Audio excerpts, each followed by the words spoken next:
And then just let me know whenever we're good to go, just because I can't, for some reason, it's taken away my ability to see you guys on all Okay, of yep. this. So, We're perfect. recording, so you're good to Okay, go. perfect. So today I'm going to talk to you guys about trauma and then our problematic sexual behaviors. Something that I always kind of like to cover at the very beginning is when social services talks about this, they call it child sexual behaviors or CSB. We don't use that term. I sometimes use it kind of interchangeably depending on who I'm talking to. So if I accidentally say CSB, it's the same thing as problematic sexual behaviors or PSB. Um, but we're going to kind of talk about how all of this works together. So at the CAC, the best part about, okay, sorry, my internet is being really dumb today. At the CAC, the best part about us is we are kind of like a one-stop shop. So we do our forensic interviews on site. We have advocacy available on site. We have mental health available, medical, as well as we do a lot of, we go out in the communities and we do a lot of prevention education. But this is really nice so that families aren't having to bounce from the hospital to like the police station to a therapy office, to get all of their needs met and to get everything done that they need to take care of. We do all of that in our office in the Children's Advocacy Center all at once. The other big things that we always like to talk about is our services are free of charge. So that's kind of like a huge piece of like why families aren't able to get services is they either don't have insurance or they can't afford a copay or something like that. We don't charge families for our services. We do bill insurances if families have them. Or we have a couple different, for our PSB stuff, we do have a grant through the state that we work with them on as well. But if families don't have insurance or anything else, like families are never responsible for any of the cost of our services. We use evidence-based therapies. So all of the therapies that we provide, whether that's our problematic sexual behavior, whether it's trauma-focused services, they've all been heavily researched and like found like the best ways to why things are effective or why they're helpful for us to use. We use plenty of different assessments while we do all of this. We also have a parental component to every single type of therapy that we do. The evidence-based services that we do, the research has really found that actually the parental component is like the number one determinant on if kids are going to be successful after they complete therapy. And so we feel that it's really important to keep caregivers involved. And so we always make sure that caregivers are involved in every single session somehow.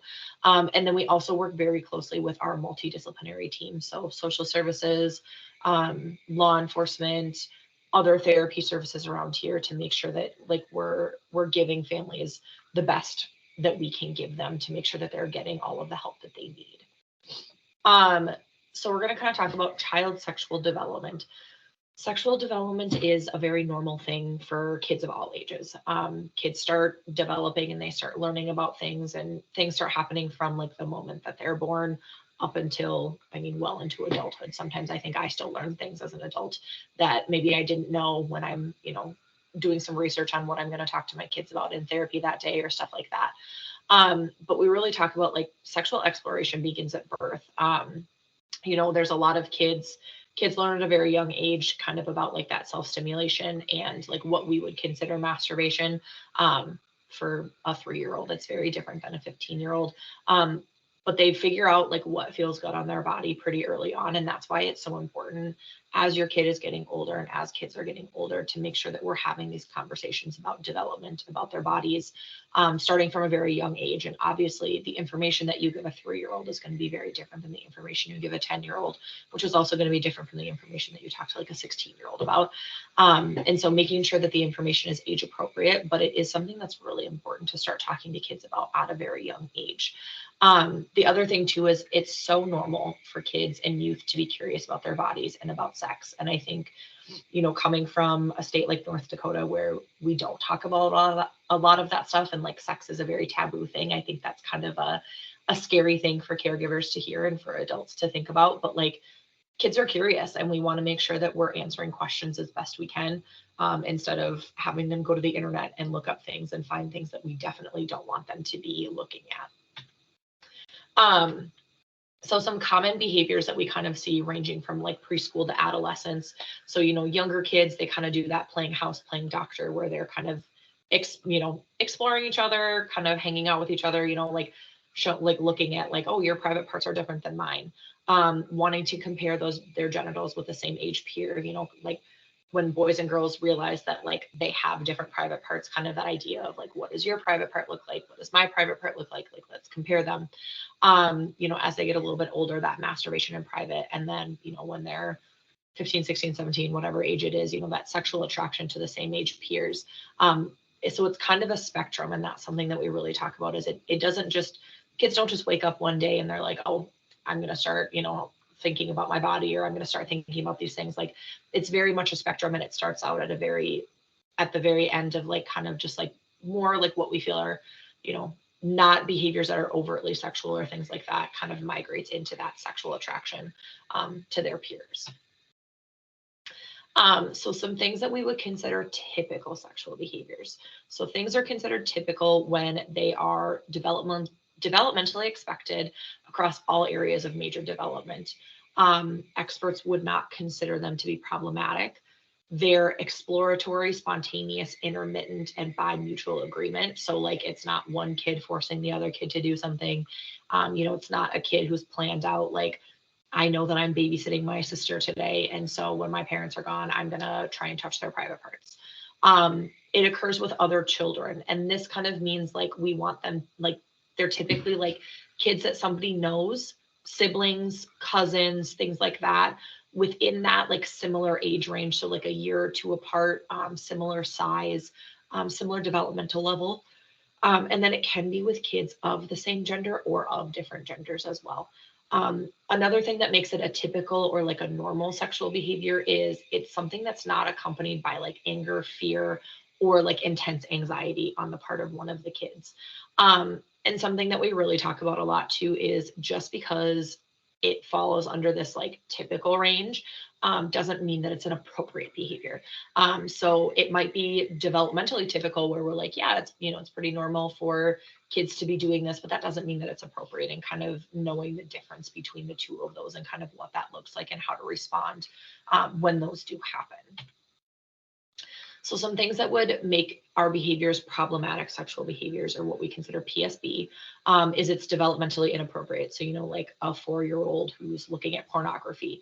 If it's illegal for local or national laws. So North Dakota has several different laws regarding sexual offenses and sexual offending behaviors.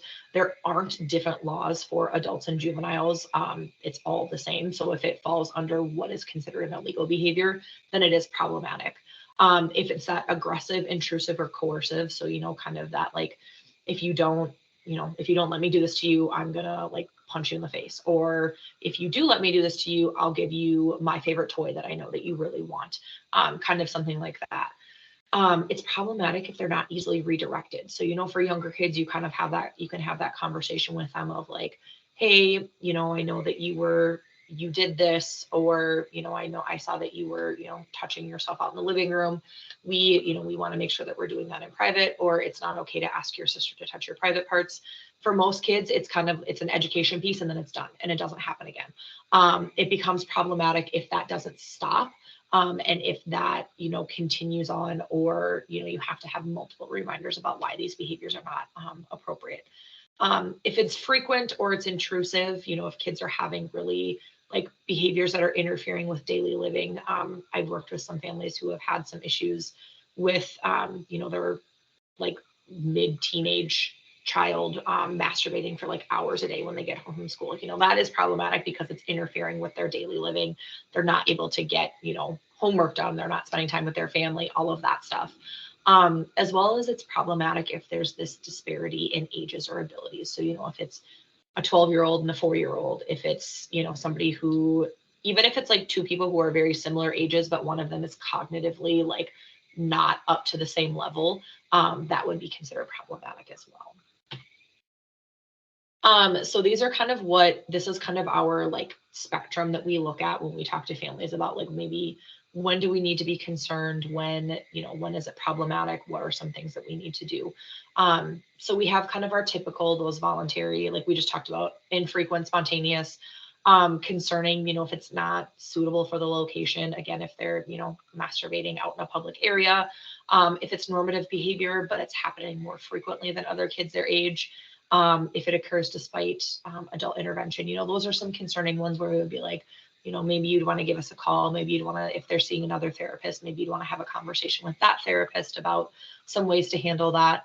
And then it would be considered problematic, if it causes harm or distress to a child, if it involves those strong upsetting feelings like fear, anger, guilt, shame, that force, coercion, aggression, and it continues to occur despite intervention by caregivers.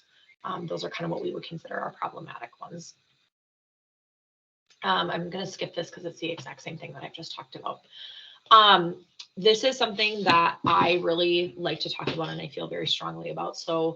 So many times, we get kids who come in for an assessment for our PSB group, and the caregivers are very concerned because they're like, the only reason that my kid is having these behaviors must be because they were sexually abused themselves, and they get very preoccupied on that and really worried about that. And actually, research has found that it's only like 20-25% of kids who engage in PSB that have been sexually abused themselves. There's these 4 other areas that we really talk about that kind of can lead to some of these problematic sexual behaviors. So one of them is this family adversity. So it's factors that hinder parental guidance, and it's factors that kind of hinder the fact that like parents aren't able to be home and supervising all the time, whether it's a single parent who has to work a couple jobs, whether it's, just like really busy families, whether it's families going through divorce or they're going through some other hard things. That inability of caregivers to supervise kids, that's one of the factors that we see. The modeling of coercion is another one. So families who have a really high instance of physical abuse, domestic violence, harsh parenting, we just see a really like an increase in some of these more like aggressive, inappropriate sexual behaviors, where kids have learned that that's kind of how they get their way or they get things that they want, is by acting out aggressively and getting their needs met that way.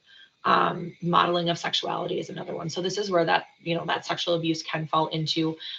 We also talk about exposure to adult nudity or adult sexual behaviors.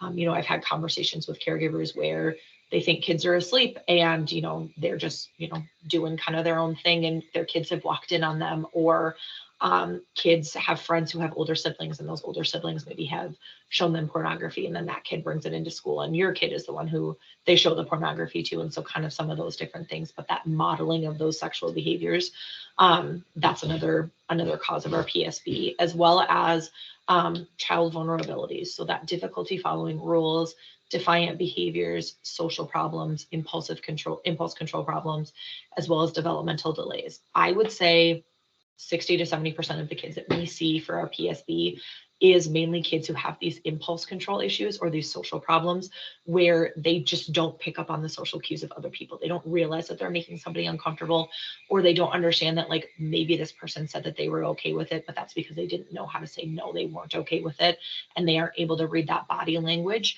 Or there's that impulsivity of like, I want to do this, and I don't have that ability to stop and think through my choices and my behaviors. So these are kind of some of the 4 areas that we really talk about that can cause kids to have some type of problematic sexual behavior.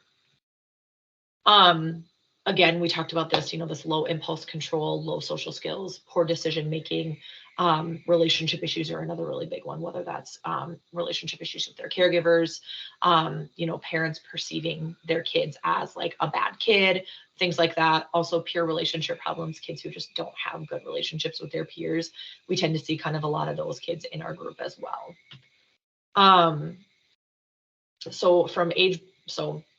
From birth to age 2, some developmentally expected behaviors or things that we would expect to see from kids is that curiosity about their bodies, touching private parts, this masturbation. But when we talk about the masturbation, it's not kind of the typical one that adults think of. It's not like, a 1-year-old, a 2-year-old is not having like a sexual fantasy while they're masturbating. They've learned that touching their private parts is something that feels good. And for some kids, it's kind of a way of like self-soothing, and that's more of what it is. This is where they kind of start to notice a difference between boys and girls. They learn their gender roles. This is just something to kind of, this is where you see kids running around the house without clothes on, like that enjoying being naked, enjoying being not clothed, and kind of just like running around and doing whatever they want is typically very developmentally expected between birth and age 2. Developmentally expected between 3 to 8 years old. So dressing and undressing themselves. Again, that not wanting to be clothed, kind of being interested in how other people look without clothes on. This is where like you kind of find some younger kids like, coming in and trying to like catch their parents when they're changing or seeing some differences between that. I know I actually have a friend who has a like 3.5-year-old, and she just was telling me a story the other day. Like he's very, very curious about people's bodies, and they've had to start like locking the bathroom door when they all go to the bathroom because he like wants to come in and like compare how their bodies are different. And so that's kind of, she and I have talked about how like it's developmentally expected, it's still not appropriate, but it is something that's a very normal thing for somebody his age. Continuing with that masturbation, this is where they start to learn those words to name private parts, bodily functions, all of that stuff. They start wanting to play house and doctor, whether that's at like preschool, daycare, kindergarten, kind of doing these behaviors with their same age peers. Kind of some of that, making jokes about going to the bathroom, making more like bathroom inappropriate jokes, sense of humor, all of that stuff. And this is kind of typically where kids kind of start asking, where do babies come from? Especially if like, they're the oldest one and mom is pregnant with another one, or somebody in their life is pregnant with another one. This is kind of when you get those questions about like, where do babies come from? How are babies made? How does all of this stuff happen? Tips on how to respond. If you catch kids that are in, you walk in and you catch your child involved in some type of inappropriate sexual behavior, something like that, we really want to make sure that we're responding in a calm or neutral way. It is very, very like normal or common for your first reaction to just be to start yelling and being like, what the heck is going on? What are you doing? I can't believe you're doing this. But we really want to make sure that we're remaining neutral, because that anger and all of that like shameful kind of things really isn't helpful to kids. And as soon as you start yelling at the kid, or they feel like they're shamed or things like that, that's when they shut down and they stop listening to us. And you want to be able to talk to your kid about why that behavior wasn't appropriate, and the less shut down they are, the easier that conversation is going to be. If the behavior is in progress, we want to make sure that we stop that behavior. We're not using shaming, blaming language, anything like that. And then providing follow-up as needed too. So talking about, privacy and modesty, talking about what behaviors are okay and what behaviors aren't okay. Talking about friendships and relationships, and like, do you do that in a friendship? Do you do that in a relationship? How does all of that work? Talking to your kids about respecting their own bodies. Really, one of the big things that I really try and push is like accurate education about names and development of body parts. So teaching kids from a young age, penis, vagina, all of these different words are so helpful in the long run. Not only for if, somebody was to touch their private parts, but just in general to like help them understand and help them know. Kind of that education piece of it is really important. And potentially if they need it, that developmentally appropriate sex education as well. So this is something that we teach to all of our group kids that are in our group, ages 7 to 12 years old. So we have our sexual behavior rules. And so those rules are, it's not okay to look at other people's private parts. It's not okay to show other people your private parts. It's not okay to touch other people's private parts. It is okay to touch your own private parts as long as you're in private and you don't take too much time. It's not okay to use sexual language, and it's not okay to make people uncomfortable with your sexual behavior. So when kids come through our group, these are rules that they have to have memorized in order to graduate, and they have to follow all of these rules. And we work with them on, learning some impulse control skills so that they are able to follow these rules, working with their caregiver on some things that their caregiver can help them do to help them follow these rules. But we also, like, even if I have, families who come in and they're like, my kid is kind of just getting to an age where like they're wanting to run around naked, or their younger sibling is doing some of these, I will share these rules with most of my families and just say, like, these are a really great like tool to have for everybody in the house to follow, so that everybody can kind of make sure that you're doing the same things. You guys are being respectful of each other's privacy and boundaries. And it's just a really easy one to incorporate into houses, because realistically, like, these are all rules that typically most of us follow. And it's just a really great like visual way to really work with younger kids, and kids in general, on like what are some appropriate things to do and what are appropriate boundaries to have or to not have. So kind of talking about some supervision guidelines. So if you have kids where maybe we are a little bit more concerned about inappropriate sexual behaviors, or you have You have caught them engaging in inappropriate sexual behaviors, kind of some ways to supervise them. What are some things that we need to do? Stuff like that. So the first one is close supervision. So if you have a kid who is engaged in some type of inappropriate sexual behavior, we really want to make sure that we're doing this continuous visual supervision, which means that you can see that child at all times when that child is with another child. It doesn't mean that the kid has to be glued to your side. So if you're at like it's the holidays right now. If you're at a holiday family function, like kid doesn't have to be like glued to your side and not able to spend time with any of the other kids around. It just means that if they are spending time with those kids, it's in the same room as you or another adult who like knows about like the need for supervision and knows about that stuff. They're not going into the basement where there's not an adult there. They're not playing in somebody's bedroom. It's making sure that you're able to see all of that stuff. And this is really important to make sure that not only are the other kids being safe, but as well as like the child that has engaged in these problematic sexual behaviors, helping them like learn safe behaviors, as well as making sure that no false allegations happen or people are able to say like, oh, so and so touched my private parts, because you can say like, nope, I was supervising the whole time, like that didn't happen, and being able to make sure that you have that ability to keep all of the kids that are involved safe. Sleeping arrangements. This one I know is a little bit difficult, but realistically, we ask obviously that they're not in the same bed as other children. If it's at all possible, they should sleep in a room by themselves. Sometimes we've had kind of some families who do some shuffling where one of the kids will end up sleeping in mom and dad's room for a while, at least until they're done with group, or at least until we can kind of get some distance in between the problematic behavior and where we're at now, so that caregivers feel more comfortable with the safety of all children. Again, based on everybody's housing, based on how many people are in the family, we 100% recognize that this is not always something that is able to work. And that's just kind of something that you guys have to decide as a family, is if this is something that's going to work for you, or if it's not something that's going to work for you too. Sleeping issues. So if your child has nightmares or sleeping problems, making sure that they're being put back into their own bed, or like sleeping in your room, kind of, not in your bed with you. It doesn't have to be on the floor. But however that is that you would separate that. But that, again, really talking about healthy boundaries and really talking about like your bed is your private, like your space. Mom and dad's bed, caregiver's bed is our private space. Like we don't sleep in the same bed.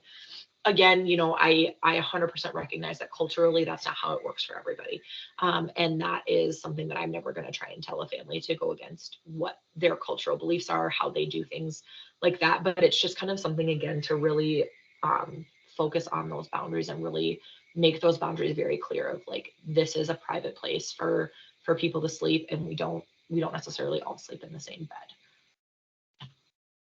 bed. Making sure that we're communicating clear rules.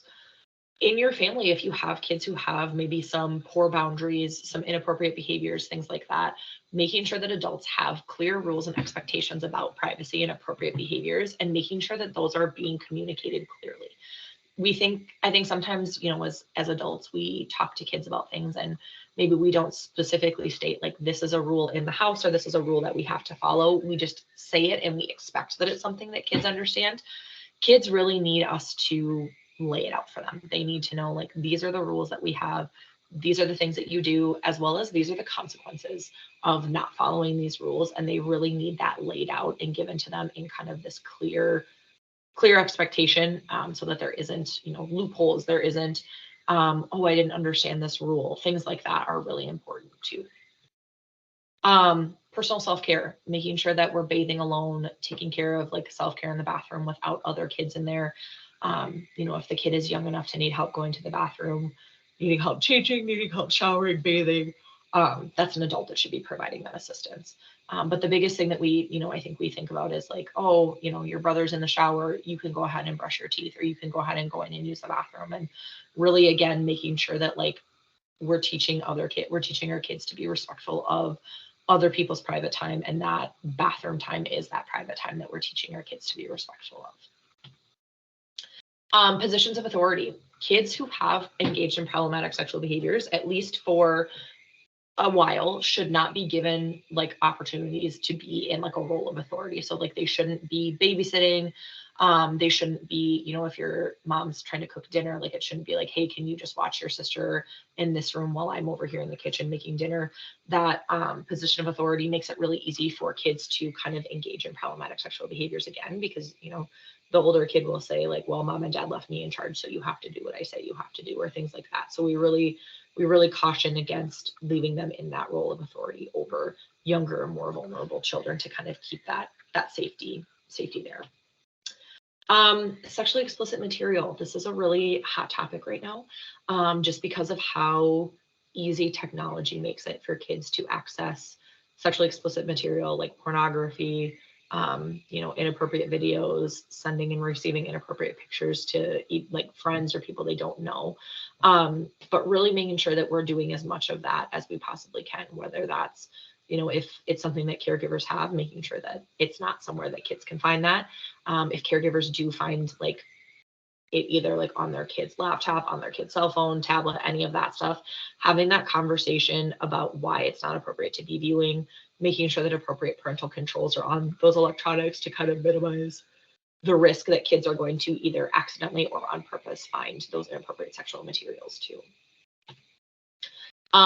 Privacy in bedrooms and bathrooms, again, kind of talking about that, you know, privacy. You know, if your door is shut, that rule of like knocking before entering, and that goes for caregivers and for kids, as well as like, you know, if they're in the bathroom and the door's shut, either locking the door or making sure that everybody's knocking before they come in, to really set that privacy boundary in areas that we would expect to have privacy. Also adults using modesty in child's, like their kids' presence. So, you know, no nudity, partial nudity, or explicit displays of sexual behavior by parent or other adults in front of the kid. You know, so that's kind of, we talk about like, I think sometimes when adults have younger kids and they shower, you know, sometimes they run out of the shower with just a towel on, or just like, you know, not clothed, because they're like, well, they're just little kids that, you know, they don't necessarily understand really that like kids do pick up on these things a lot younger than we think that they do. And so making sure that we're keeping ourselves clothed, using modesty in our kids' presence, all of that stuff, as well as like, you know, obviously it's okay for caregivers to like hold each other's hands, give each other hugs, like, you know, like a little bit of kissing. But like I've worked with some parents where they talk about like they just like make out with each other in front of their kids, and that's where we go back into that modeling of sexuality, where a kid sees this and they're like, oh, this is like a normal, okay behavior for me to do. I see my parents do it all the time, so I'm going to try and do it. And we really want to make sure that that is something that, you know, kids understand, like there is that line of like what's appropriate for other people to see versus like what are things that we need to be doing in private as well. Discussing sexual behavior rules and how they apply in different settings. So those sexual behavior rules that I showed you guys earlier, kind of talking to kids about how do they apply, really talking to kids about like what's considered a private place and how do we decide if somewhere is a private place. I think a lot of times I assume that kids understand what that means and kids understand what a private place is, and realistically they don't. They don't always understand, like, you know, the living room, even if nobody else is in the living room but people are home, like that doesn't make it a private place. You know, they don't understand that like their bedroom with the door open is not considered a private place. And so making sure, again, like we talked about, kids really need those clear and concise rules. They also need to like understand how these sexual behavior rules are going to apply to different places in their life as well. Talking to a trusted adult. You know, if kids have questions, we really want them to come and talk to a trusted adult, whether that's mom and dad, a teacher, you know, if you have like a family member. We have some families that I've worked with where it's a single mom and they have a son, and the son just doesn't feel comfortable talking to mom, but she has like identified, you know, like an uncle or grandpa or like a really good family friend who is like a safe person for that kid to go talk to, rather than asking their friends about things, or rather than going to Google and Googling things and finding either inaccurate information or that sexually explicit material that we talked about. Also encouraging other activities. You know, we want kids to be involved in pro-social activities. That boredom piece of it and that unstructured time is kind of where we see kids engaging in these behaviors the most. You know, if they're playing sports, if they're in an after school activity, if they're learning a instrument, you know, those are all ways to kind of keep them busy. And the busier they are, And the less of that boredom time, the less inappropriate behaviors they have, because they're just like, well, I don't have time for this. It's kind of, I've had a lot of kids tell me like, I did these behaviors because I was bored and I just like didn't know what else to do and I was kind of curious about it. So making sure that they have busy time or time to do things and not just sitting around watching TV, things like that really do help cut down on a lot of those inappropriate behaviors as well. So creating that safety plan, and something that we work on with every family that comes in, whether they go to group with us, whether they just, whether they're not, whether maybe it was like a one-time thing, things like that. We really want everybody in the family to know the sexual behavior rules, and learning and recognizing warning signs, or learning and recognizing what are our concerning behaviors and our problematic behaviors. We really encourage that teaching of proper names for body parts. We talk about setting clear family boundaries. So those guidelines for personal privacy that we talked about, discussing guidelines with other adults. So if a babysitter comes over, or if grandma and grandpa are watching the kids, making sure that they understand what those guidelines are, as well as like the supervision guidelines that we talked about, and making sure that people who are going to be helping you with supervision of your kid understand the need for that, and it's not just like a suggestion, like it's something that really needs to be happening, and understanding why.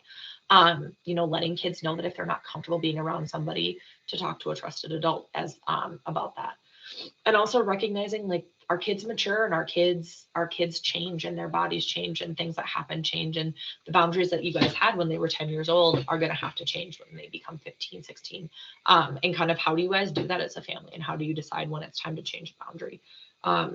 And then as we have less and less problematic sexual behaviors, these restrictions that you have, or these guidelines that you have, we could kind of start to lift them and talk to them about like, how do you safely lift some of these restrictions? How do you kind of start giving your kid more freedom and more leeway? And what do you do if the behaviors happen again? How do we do that? How do we handle that? And we talk to them about all of those things as well. Some common misconceptions about kids with problematic sexual behaviors. So a lot of times people really feel like if a kid is engaged in problematic sexual behaviors, they can't live with other kids. That's not true. They absolutely can still live with other kids, whether it's their own siblings, whether it's a foster home they're in. The three biggest questions that we ask are like, do the caregivers do the caregivers have that parental capacity to provide supervision and safety? So sometimes, we've had a kid who's engaged in problematic sexual behaviors, and the caregivers are just kind of like, well, that's normal, or like, boys will be boys. It's not really that big of a deal. I don't have the time to provide the supervision. That would be one where we were like, maybe they shouldn't be living with other kids, just because like this caregiver isn't going to help maintain the safety of everybody involved. But if it's a caregiver who's like, yep, absolutely, like I know how I'm going to do this, I know how I'm going to keep everybody safe, they would still be able to stay at home. As well as, does that child with PSB respond to adult supervision and guidance?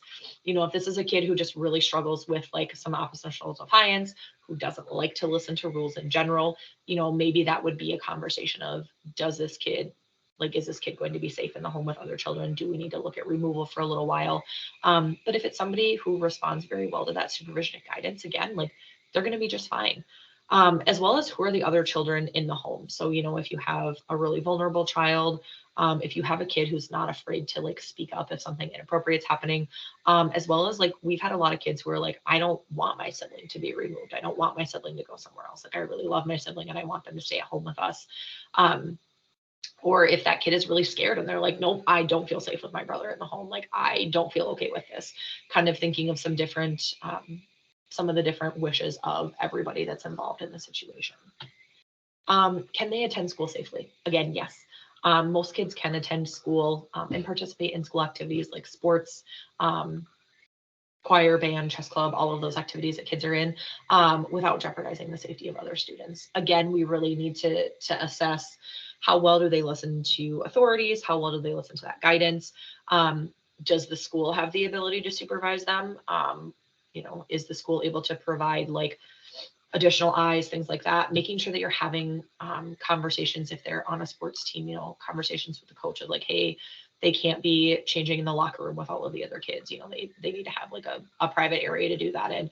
But just because they have these problematic behaviors, like we don't want to take away all of these things, especially like sports and activities are very pro-social. We want our kids involved in these pro-social things. And the last thing that we want to do is we want to say like, oh, you had a sexual behavior. That means that you lose all of these things in your life. That means that you don't get to do anything that you enjoy anymore. Because that just tends to make for more issues rather than helpful. So some of effective practice elements. So some of the biggest things that we talk about is our parenting skills, and the skills that we teach parents in our group are the most significant things. So that's that teaching parents about the sexual behavior rules and boundaries and supervision guidance, as well as teaching parents about sex education and abuse prevention skills. And then the number one that's really the most effective for kids is those impulse control skills. So we do teach them ways to kind of slow down their thinking, slow down their bodies, making sure that they're thinking their choices through and thinking their behaviors through before acting or before doing things that they shouldn't be doing. So in our group that we run, so there's several different topics that we go over with kids. So we teach kids about the sexual behaviors, sexual behavior rules, boundaries. We teach them about emotions and identifying emotions. We teach them about relaxation. We teach them about impulse control.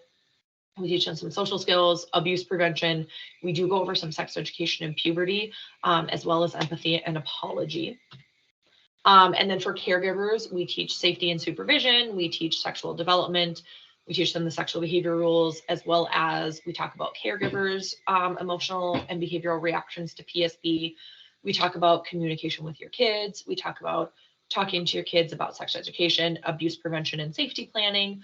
So not only making sure that, you know, your kid's not engaging in sexual behavior, but also making sure that, like, if someone tries to engage in a problematic behavior with your kid, they know what to do. Teaching them about behavior management. And then we do also kind of go over all of the topics that we present to the kids and kind of say like, hey, here's what your kid's learning about in group today. Here's what we're going to teach you about, but we want to make sure that you know what your kid is learning about today. These are our stop steps and our turtle steps. So this is one of our impulse control skills. So the turtle steps we teach to like our 4 to 7 year olds. And it's just a really great way for them to learn a way to kind of slow their thinking down. So they have a feeling, typically a behavior that might be impulsive, whether that's a sexual behavior, whether that's just like blurting things out in class. And we talk to them about like taking a breath, telling themselves to stop, like going inside of like a turtle shell and relaxing, and then thinking to themselves, like, is this going to be an okay thing to do? What's going to happen if I do this? What is something that I can do instead?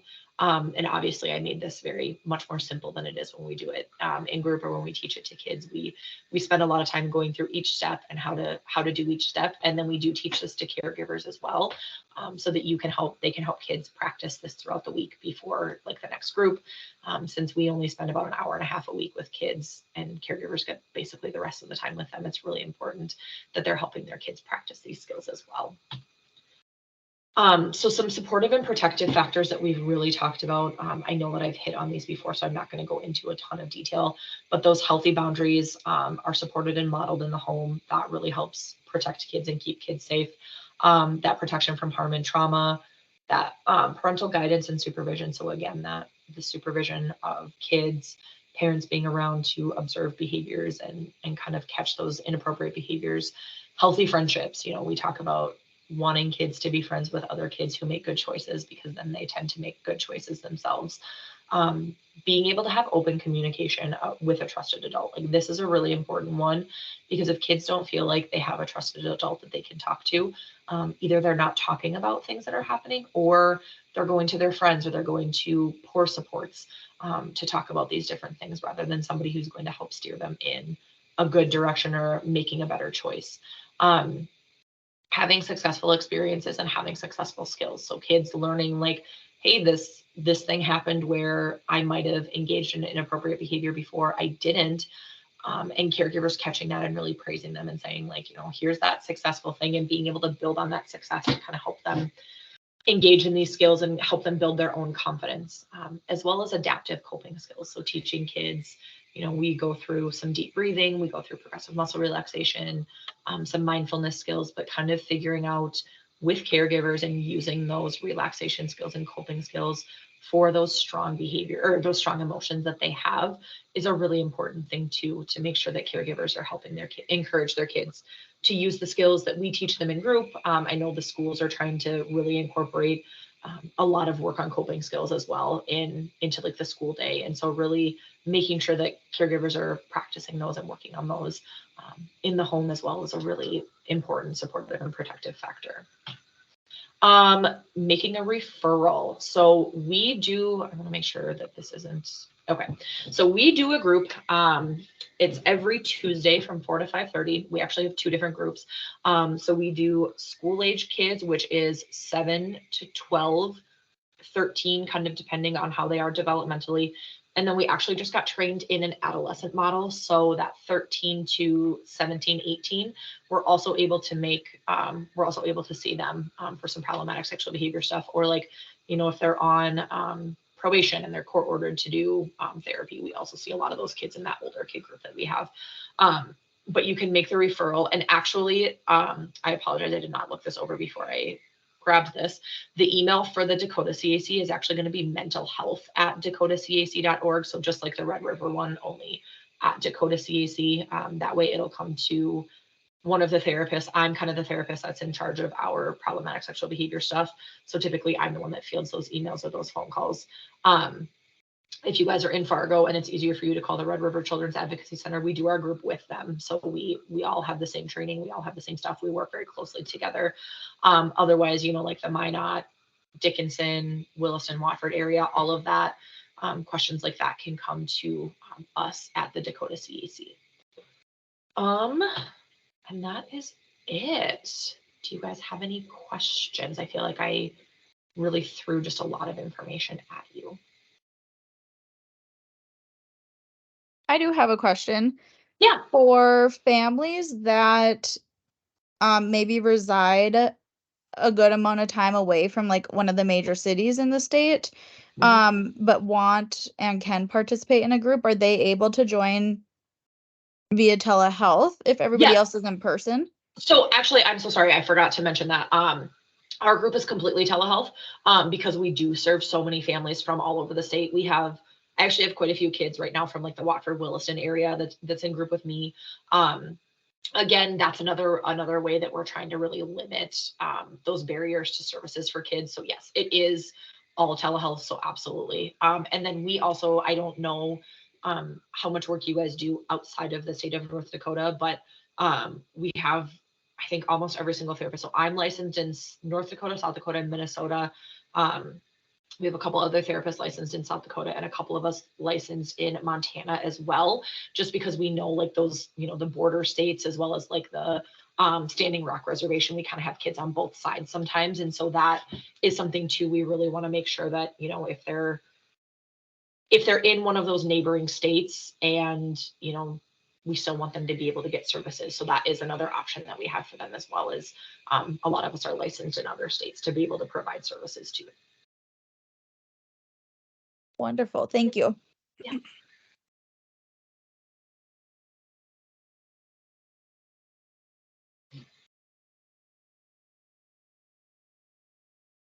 Okay, I have one more question. Yep. So let's say, you said the younger group was about 7 to 12.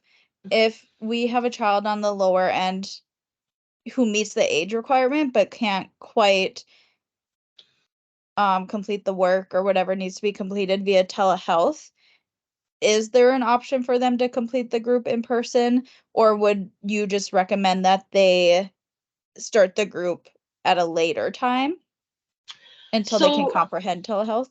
Yes. So that's a really good question, actually. I think what we would do is we would do an intake with them, kind of see where they're at, attention wise, comprehension wise, all of that stuff. We don't, if the kid is having some really inappropriate behaviors, even if they're, we're like, I don't know how group's going to go for them. Like, we have been able to make exceptions before to like where we are trained in doing it in like a family setting instead of a group setting as well. And just for some of those kids maybe who, I know I've done it for a couple of kids who are just like cognitively much lower functioning, and I have to really slow down the work so that we're not slowing it down for everybody in the group. We do have that option. We really, I will be honest, we try not to if we don't have to, just because the group, like research has shown that group is just so much more effective, especially in that caregiver component. But also like, I'm very much going to be like, this kid needs services.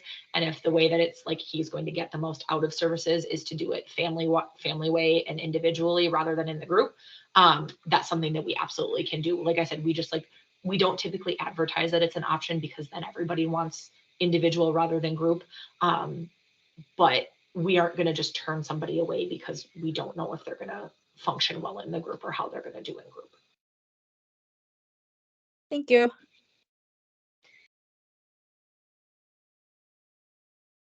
How long of a process is it typically from like referral to the assessment to getting into group? So referral to assessment, we try to do that as quickly as possible, just because again, like, we do have a wait list, but at this point, the wait list is more so for our individual clients. If we have a kid come in who we know is going to go into group right away, we try to get that kid on our schedule for an intake pretty quickly. I would say probably a month and a half between like referral to when they can get into like starting group. A lot of it really just depends on like scheduling wise. Like I know right now, like it's the holiday season. Everybody is just kind of running around at this point, and it is a little bit harder to get people in. But typically we try, I know like I personally try to get those kids in as soon as possible just because we want them to start group as soon as possible. They don't have to sit on the wait list. Like we can get them in typically for an intake pretty quickly. It just kind of depends on people's schedules and things like that, but it's not a long process. And what does it look like if kids are in other services? Like if they're participating in some maybe therapy services on the outside, how does that, is it cohesive with what you guys do, or do you want one to finish a therapy before starting your therapy? Yes, ideally we would like our therapy to be the only one that they're in, just because it's just a lot.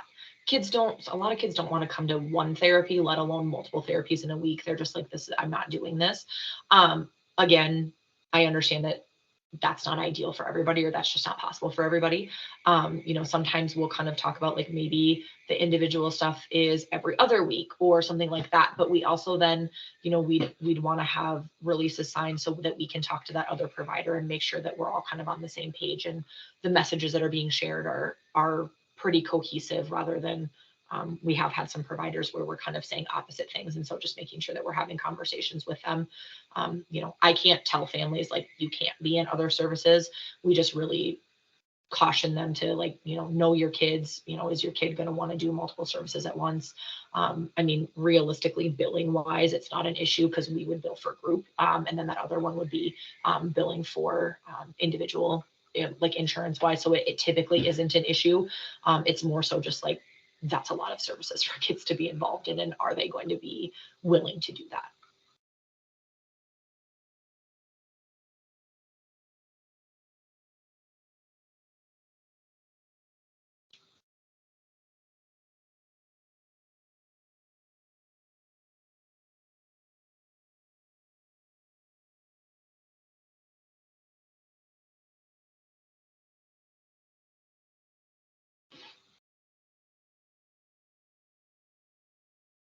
Does anyone else have any additional questions before we get going?